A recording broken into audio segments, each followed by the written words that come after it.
सावन भदौआ गे बेटी तोरो जन्म गे भेलौ, बारा दुख कैनी सारी गे रात, बारा दुख कैनी सारी गे रात।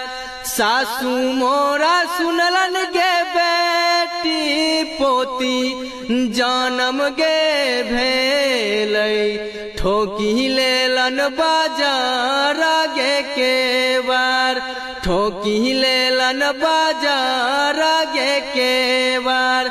ननद मोरा सुनलन गे बेटी भतीजी जन्म गे भेलैन, घरे घरे दिया देलन बूताई, घरे घरे दिया देलन बूताई। स्वामी मोरा सुनलन गे बेटी बेटी जन्म गे भेलैन, चली गेलन बीजू बन गे जंगल, चली गेलन बीजू बन गे जंगल। जेठरे बैसखबा गे बेटी बेटा जन्म गे भेलै, बारा सुख कैनी सारी गे रात, बारा सुख कैनी सारी गे रात।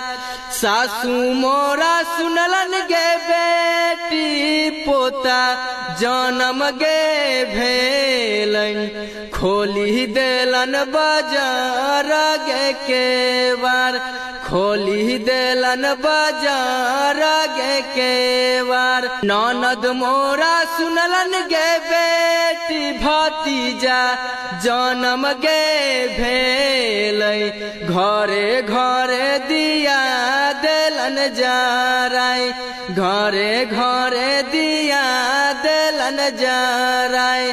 स्वामी मोरा सुनलन गे बेटी बेटा जन्म गे भेलै, छोड़ी देलन बीजू बन